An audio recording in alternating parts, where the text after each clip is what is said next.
Hai semuanya, Assalamualaikum warahmatullahi wabarakatuh. Perkenalkan, nama saya Fadilah Hodari dari kelas 03 SMJM 001 Reguler B, Ruang 320, Universitas Pamulang. Di sini saya akan mempresentasikan mengenai materi teori ekonomi makro pertemuan 10 sampai dengan 18 dengan dosen pembimbing Bapak Dr. Mutawali. Berikut paparan dari saya, selamat menyaksikan. Pertemuan 10 mengenai keseimbangan perekonomian terbuka. Perekonomian terbuka adalah perekonomian yang melibatkan diri dengan negara lain dalam perdagangan internasional dengan kegiatan impor dan ekspor barang dan jasa.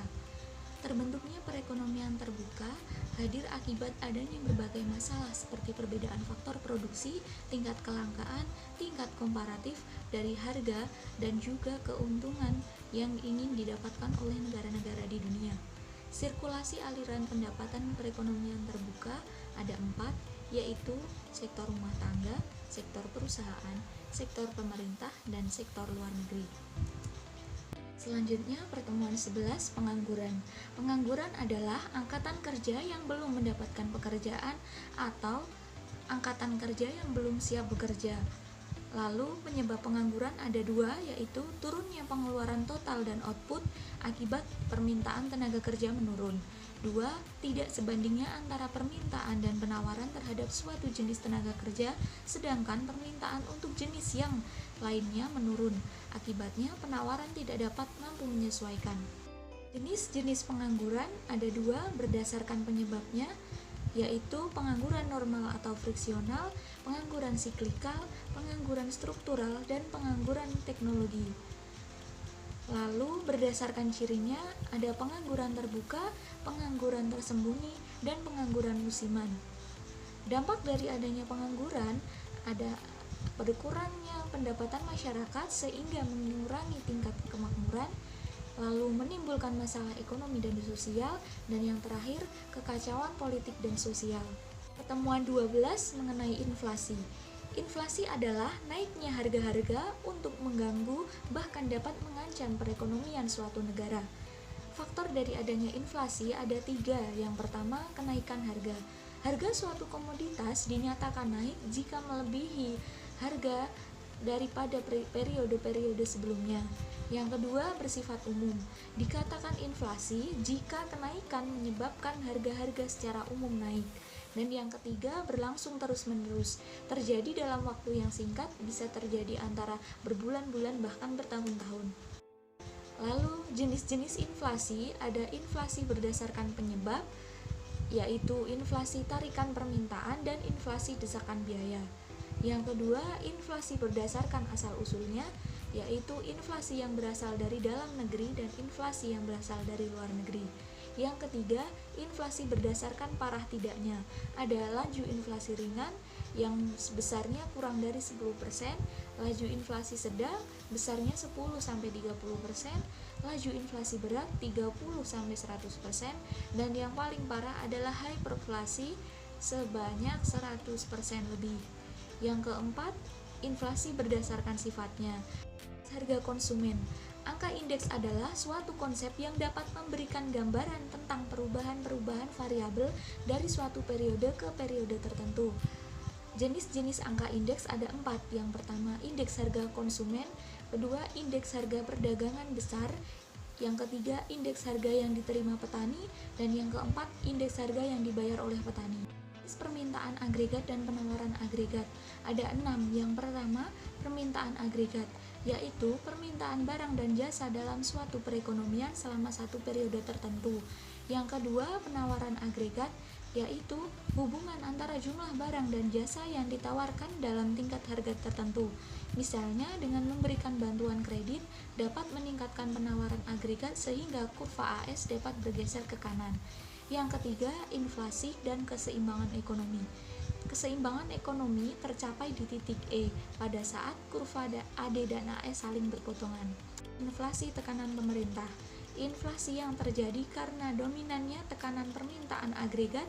Dalam inflasi, tekanan permintaan tidak selalu berarti penawaran agregat tidak berkurang atau bertambah. Yang kelima, dengan dorongan biaya. Inflasi dorongan biaya terjadi karena kenaikan biaya produksi, biasanya menyebabkan penawaran agregat berkurang. Dan yang keenam, stagflasi. Stagflasi merupakan kombinasi dua keadaan buruk, yaitu stagnasi dan inflasi. Pertemuan 13, kebijakan pemerintah. Ada dua, yaitu pertama, kebijakan fiskal. Kebijakan fiskal adalah kebijakan yang dilakukan oleh pemerintah melalui manipulasi instrumen fiskal seperti pengeluaran pemerintah dan juga pajak yang ditujukan untuk memengaruhi tingkat permintaan agregat di dalam perekonomian. Jenis kebijakan fiskal ada dua, yaitu kebijakan fiskal ekspansif, di mana mengarahkan kondisi perekonomian untuk menjadi lebih baik melalui perubahan penerimaan dan pengeluaran pemerintah pada saat munculnya kontraksional gap. Yang kedua, kebijakan kebijakan fiskal kontraktif. Kebijakan fiskal kontraktif adalah kebijakan pemerintah melalui penurunan belanja negara dan menaikkan tingkat pajak, tujuannya untuk mengurangi daya beli masyarakat dan mengontrol inflasi. Analisis kebijakan fiskal ada 6. 1. Menekan tingkat pengangguran dengan cara membuka kesempatan kerja melalui kegiatan pemerintah berupa belanja barang, jasa, dan proyek. 2. Menjaga inflasi melalui stabilitas harga. 3. Memacu investasi pemberian insentif pajak dan pembangunan infrastruktur. Yang keempat, menetapkan kebijakan penerapan tarif pajak dalam rangka pengendalian tingkat inflasi. 5. Menjaga stabilitas ekonomi di tengah krisis global seperti subsidi, menaikkan batasan penghasilan tidak kena pajak atau PTKP, dan mengendalikan pengeluaran pemerintah. Yang keenam, mendistribusikan pendapatan nasional dalam rangka mengurangi kesenjangan pendapatan melalui penanganan tarif pajak progresif. Kebijakan moneter merupakan langkah dalam mengendalikan keadaan ekonomi dalam konteks makro agar dapat berjalan sesuai dengan yang diinginkan dengan cara pengaturan jumlah uang yang beredar dalam perekonomian. Jenis kebijakan moneter ada dua, kebijakan moneter ekspansif dan kontraktif. Kebijakan moneter ekspansif yaitu kebijakan dalam rangka menambah jumlah uang yang beredar, sedangkan kontraktif kebijakan dalam rangka mengurangi jumlah uang yang beredar. Sedangkan tujuan kebijakan moneter adalah pertumbuhan ekonomi, pemerataan pendapatan, kesempatan kerja meningkat akibat adanya investasi, kestabilan harga pasar. Instrumen kebijakan moneter ada 1. Kebijakan operasi pasar terbuka, yaitu kebijakan yang diambil oleh bank sentral untuk menambah atau mengurangi jumlah uang yang beredar. 2. Kebijakan diskonto. Diskonto adalah pemberian pemerintah menambah atau mengurangi jumlah uang beredar dengan cara menambah atau merubah diskonto bank umum. Ketiga, kebijakan cadangan kas. Bank sentral dapat membuat peraturan menaikkan atau menurunkan cadangan kas. Yang keempat, kebijakan kredit ketat. Kredit ketat diberikan oleh bank umum dengan syarat-syarat tertentu. Dan yang kelima, kebijakan dorongan moral. Bank umum dapat mempengaruhi jumlah uang beredar dengan pengumuman, pidato, dan lain-lain. Pertemuan 14, perdagangan internasional. Ada 4 teori perdagangan internasional. Yang pertama, pandangan kaum merkantilisme. Pada abad ke-16, pemikiran mengembangkan dan pembangunan ekonomi dengan mengusahakan jumlah ekspor harus melebihi impor. Kedua, teori keunggulan absolut. Pada tahun 1776, Adam Smith mengemukakan perdagangan bebas sebagai suatu kebijakan yang paling baik dengan negara-negara di dunia. Yang ketiga, teori keunggulan komparatif. Pada tahun 1817, Ricardo melakukan perbaikan atas teori keunggulan absolut dengan mampu menghasilkan barang dan jasa dengan biaya yang rendah daripada pesaing lain. Yang keempat, teori HO. Pada tahun 1920-an, adanya perbedaan faktor produksi dengan suatu negara yang kaya faktor produksi tersebut akan mengekspor komoditas secara intensif. Sebab-sebab terjadinya perdagangan internasional. Yang pertama, revolusi informasi dan transformasi. Kedua, interdependensi kebutuhan. Ketiga, liberalisasi ekonomi. 4. Asas keunggulan komparatif. Dan kelima, kebutuhan devisa. Pertemuan 15, neraca pembayaran dan kegiatan ekonomi terbuka.